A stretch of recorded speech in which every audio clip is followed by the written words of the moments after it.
সবগুলো সরল সরল হইয়া পাথরের মতো শক্ত হইয়া আছে। এবার নবীজি বলেন, তুমি যেই মাত্র এই কালিমার করার দিয়ে তুমি বেশি বেশি কলমের দিকে খেয়াল করিবা, বাম স্তনের 4 আঙ্গুল, নারী পুরুষ উভয়ের বাম স্তনের 4 আঙ্গুল নিচে কলম, ওই দিকে নজর দিয়ে একটু দৃষ্টিভঙ্গি দিয়ে যেই মাত্র তুমি বলবা লা ইলাহা ইল্লাল্লাহ, এটা করাতের মতো, করাত কাটলে যেরকম নাকি গাছ কাটা যায়, টুকরা হয়ে যায়, আস্তে আস্তে তোমার দিল থেকে গুনার টুকরাটা বাহির হইয়া কলমটা পরিষ্কার হইয়া আল্লাহ পাকের মারিফতের জায়গা হয়ে যায়। পারবো ইনশাল্লাহ? হাঁটতে চলতে ফিরতে উঠতে বসতে কাম নেই তো, কাম এগুলো আমার।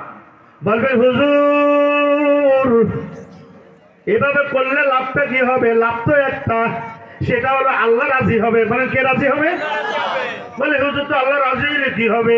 আরে আল্লাহ রাজি হইলে কি হবে? মানে আল্লাহ রাজি হইলে লাগে কি? আর মাল্লাহুল মাওলা ফালাহুল কুল, কথা সঙ্গে মাল্লাহুল মাওলা ফালাহুল কুল, যার হয় আল্লাহ তার হয় সব। বলেন বলেন, যার হয় আল্লাহ, যার আছে আল্লাহ তার আছে সব, আর যার নাই আল্লাহ তার কিচ্ছু নেই। ঠিক কি ঠিক না? তাহলে আমি যদি কষ্ট করে করে যদি জিকির আজকাল নামাজ কালাম দোয়া দরুদের দ্বারা আল্লাহকে যদি হাসিল করতে পারি, আল্লাহকে খুশি করাইতে পারি, আমার আর লাগে কি?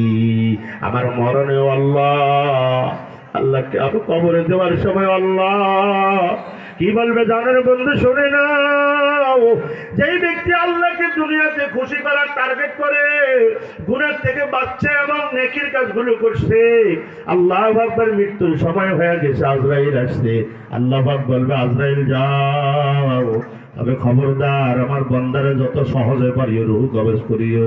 মৃত্যু বড় কষ্টদায়ক জিনিস, কথা বলেন ঠিক কি ঠিক না? মৃত্যুর সময় মানুষের হুঁশ থাকে না। আরে দোস্ত, এরকম ভাবে অনেক সময় পেশাব পায়খানা পর্যন্ত ফিরে দেয়, এরকম ভাবে শরীরের কোনো গতিরোধী ঠিক থাকে না, কাউকে কিছু বলবে এই শক্তি হারিয়ে ফেলে, বড় কষ্টদায়ক জিনিস। এটা আমারও আসতেছে, আপনারও আসতেছে, আমরা সবাই জীবনে একবার দেখব। আল্লাহ আমাদের যেন কষ্ট না হয়, যদি কষ্ট হয় তাহলে আল্লাহকে ভুলে যাব, ঈমান ভুলে যাব।